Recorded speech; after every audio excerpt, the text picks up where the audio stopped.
इस कहानी की शुरुआत साउथ अफ्रीका के एक नेशनल पार्क से होती है, जहां कुछ शिकारी रात के अंधेरे में उस नेशनल पार्क के शेरों का शिकार करने आए हुए थे।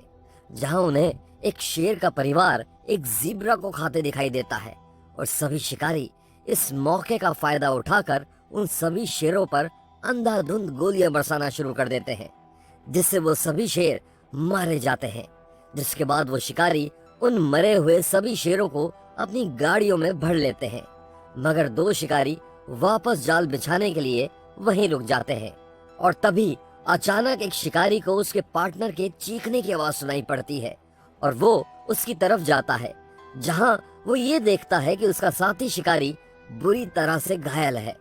और तभी अचानक से उसे शेर के गुर्राने की आवाज आती है और वो ये सुनकर बहुत घबरा जाता है और वहां से भागने की कोशिश करता है, लेकिन भागते भागते वो अपने ही लगाए जाल में फंस जाता है। और तब आता है वहां एक शेर जो बहुत गुस्से में होता है, जिसके बाद वो उस शिकारी को जान से मार देता है। जिसके बाद हम देखते हैं एक डॉक्टर को, जिसका नाम नेट था और वो अपनी दोनों बेटियां नोरा और मेर के साथ उसी साउथ अफ्रीकन नेशनल पार्क में घूमने आया हुआ था। हाल ही में नेट की वाइफ का कैंसर के कारण निधन हुआ था। इसी वजह से वो अपनी बेटियों को उनकी माँ के पुराने गांव ले जाना चाहता था।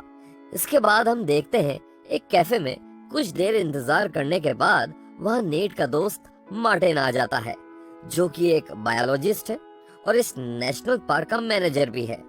अब यहाँ से मार्टिन नेट और उसकी बेटियों को अपने गेस्ट हाउस लेकर जाता है, जहाँ रात बिताने के बाद अगले दिन की सुबह होते ही मार्टिन उन तीनों को जंगल सफारी के लिए लेकर जाता है, जहाँ नोरा और मेर अलग अलग किस्म के जानवर देखकर बहुत खुश हो जाती हैं।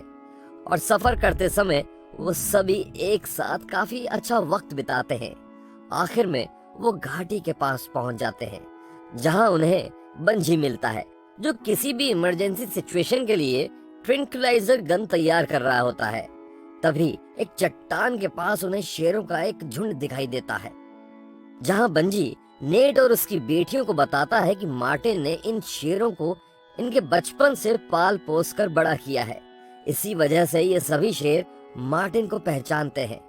इसके बाद मार्टिन उन शेरों के इलाके में जैसे ही जाता है, वैसे ही दो शेर मार्टिन से लिपट जाते हैं और उसके साथ खेलने लगते हैं। लेकिन तभी मार्टिन देखता है कि उसी झुंड की एक शेरनी के पंजे पर घाव है, जिससे वो समझ जाता है कि पिछली रात शिकारियों ने उन पर हमला किया था। इसके बाद मार्टिन बंजी को एक वेटरनरी डॉक्टर को लाने के लिए कहता है, ताकि शेरनी का घाव ठीक किया जा सके। इसके बाद मार्टिन नेट और उसकी बेटियों को पास ही के गांव में लेकर जाता है और जल्द ही वो सभी उस गांव में पहुंच जाते हैं। लेकिन वहां पहुंचकर वो देखते हैं कि उस गांव के सारे लोग मारे जा चुके हैं और चारों तरफ खून ही खून फैला हुआ है। और थोड़ी देर जांच पड़ताल करने के बाद मार्टिन को पता चलता है कि ये सब एक खूंखार शेर ने किया है। साथ ही मार्टिन नेट को बताता है कि वो शेर अभी भी उस गांव के आसपास ही है, क्योंकि लाशों पर लगा खून अभी भी ताजा ही है। इतना सब देखकर वो सभी की सभी गाड़ी में बैठकर वापस घर की तरफ जाने लगते हैं और मार्टिन कार में लगे रेडियो के जरिए मदद बुलाने की कोशिश करता है, पर उसका कोई फायदा नहीं होता, क्योंकि वहां तक कोई रेडियो सिग्नल नहीं पहुंच पाता था। तभी अचानक से उन्हें रोड पर एक बुरी तरह जख्मी गांव वाला मिलता है। जिसके बाद नेट और मार्टिन दोनों उस आदमी की तरफ जाते हैं, जहां वो आदमी उन्हें उसी खूंखार शेर के बारे में बताता है। इसके बाद नेट उस आदमी का इलाज करने की कोशिश करता है, लेकिन वो उसे बचा नहीं पाता है।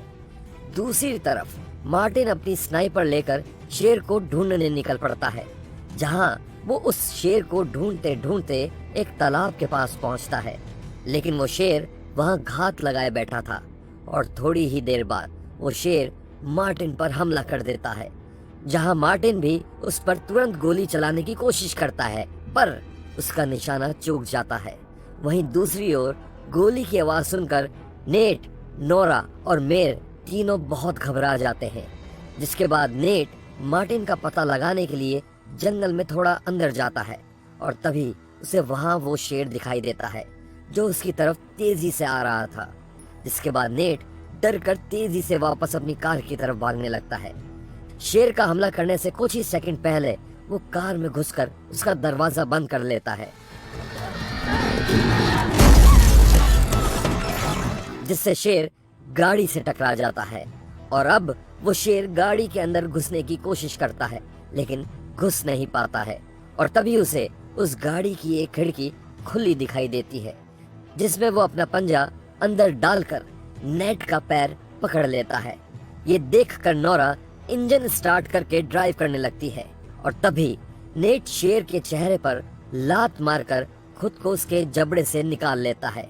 लेकिन कुछ ही दूर जाकर वो गाड़ी एक पेड़ से टकरा जाती है और अब गाड़ी एक चट्टान के किनारे पर किसी तरीके से टिकी हुई थी। ये सब देखकर दोनों लड़कियां काफी डर जाती हैं, पर नेट उन्हें दिलासा देता है कि कोई ना कोई उनकी मदद के लिए जरूर आ जाएगा। पर सच्चाई तो ये थी कि वहां तक कोई रेडियो सिग्नल नहीं आता था और साथ ही उनकी गाड़ी भी अब खराब हो चुकी थी।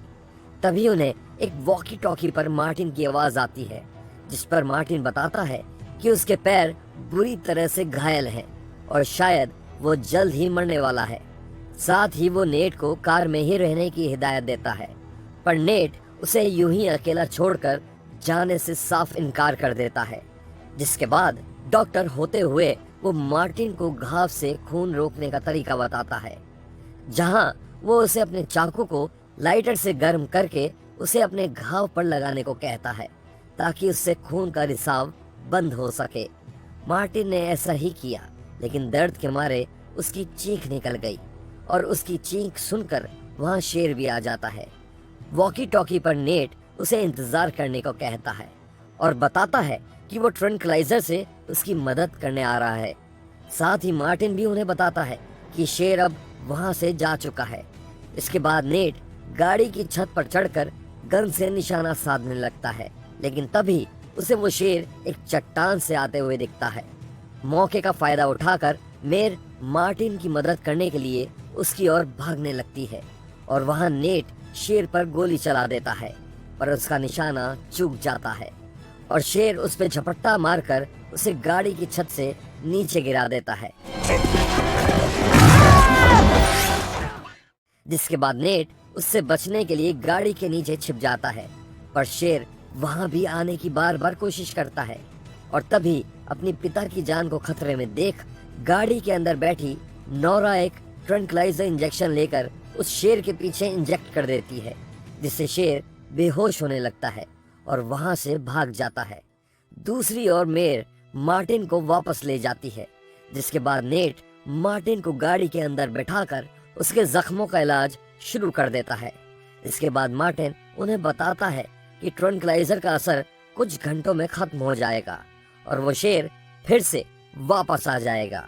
नेट मार्टिन से शेर के इस खूंखार बर्ताव के बारे में पूछता है तो मार्टिन उसे बताता है कि शायद इस शेर के सारे झुंड को शिकारियों ने मार दिया होगा और इसीलिए वो अपने बदले के लिए सबको मार रहा है, लेकिन किसी को खा नहीं रहा। इतने में ही वहां अचानक से उन्हीं शिकारियों का झुंड फिर से आ जाता है, जिसके बाद नेट उन्हें पैसों का लालच देके उनसे मदद मांगता है। लेकिन जैसे ही वो गाड़ी के अंदर मार्टिन को देखते हैं, वो पहचान लेते हैं कि मार्टिन तो एक फॉरेस्ट ऑफिसर है। जिसके बाद वो गुस्से में आकर नेट को मारने की कोशिश करते हैं, लेकिन तभी वहां वो शेर आ जाता है और बारी बारी करके उन सभी की सभी शिकारियों को मारने लगता है।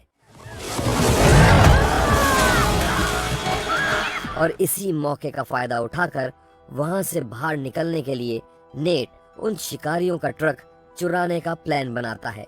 लेकिन क्योंकि वो सभी शिकारी उस शेर का पीछा करते करते जंगल के अंदर चले गए थे, इसी वजह से नेट को भी ट्रक की चाबी लेने के लिए उनके पीछे जंगल में जाना पड़ता है। और वहां पहुंचकर नेट को एक एक करके सभी शिकारियों की लाशें मिलना शुरू हो जाती हैं, क्योंकि वो सभी शेर का शिकार बन चुके थे। और तभी नेट को शेर के गुर्राने की आवाज आती है, जिसके बाद वो पेड़ के ऊपर चढ़ जाता है और शेर ठीक उसके नीचे आ जाता है। और तभी पेड़ पर नेट के सामने एक सांप आ जाता है, जिसकी गर्दन पकड़कर नेट उसे नीचे खड़े शेर पर फेंक देता है और सांप को अपने ऊपर देखकर शेर भी वहां से भाग जाता है। इसके थोड़ी देर बाद पेड़ से नीचे उतरकर नेट शिकारियों की लाशें चेक करना शुरू कर देता है और थोड़ी देर ढूंढने के बाद नेट को एक शिकारी की लाश से चाबियां मिल जाती है। वहीं दूसरी ओर गाड़ी में बैठे मार्टिन और दोनों लड़कियों के ऊपर वही शेर फिर से हमला कर देता है और टूटी हुई खिड़की से कूदकर वो नोरा को पकड़ लेता है,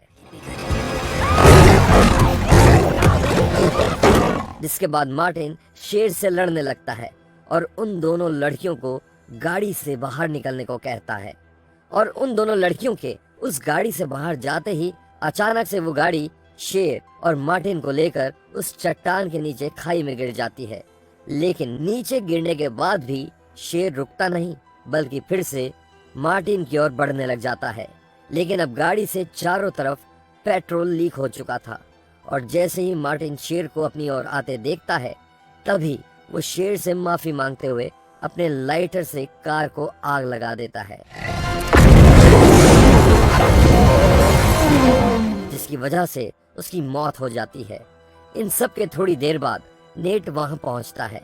अपने दोस्त की मौत से काफी दुखी होता है, पर नीचे खाई में देखने पर उसे वो शेर कहीं भी दिखाई नहीं देता है, जिससे ये तो पक्का था कि वो शेर अभी भी जिंदा है।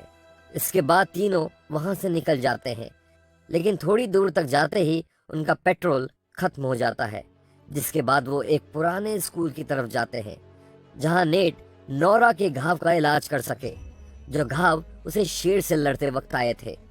उस जगह पहुंच नेट नोरा का इलाज करना शुरू करता है और घाव का इलाज करने के बाद नेट बाहर पानी लेने के लिए आता है, लेकिन इतने में ही वहां पीछे से वो आधा जल चुका शेर आ जाता है, जिसे देखकर दोनों लड़कियां छुप जाती हैं।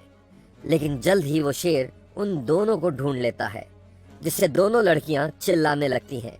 लड़कियों की चीख सुनकर नेट भागकर वहां आ जाता है और शेर पर गोलियां चलाने लगता है और गोलियों से डरकर शेर वहां से भाग जाता है। इसके बाद लड़कियों को उस पुराने स्कूल के अंदर ही रहने की हिदायत देकर नेट चाकू लेकर शेर से लड़ने निकल जाता है और थोड़ी ही देर में शेर का ध्यान अपनी ओर बताकर वो उसे स्कूल से दूर ले जाने में कामयाब रहता है। लेकिन अब वो शेर नेट पर हमला कर देता है और नेट चाकू से अपना बचाव करने की कोशिश करता तो है, पर वो शेर उससे कई गुना ज्यादा ताकतवर है और उसके पूरे शरीर पर दांतों से चीर फाड़ करने लगता है।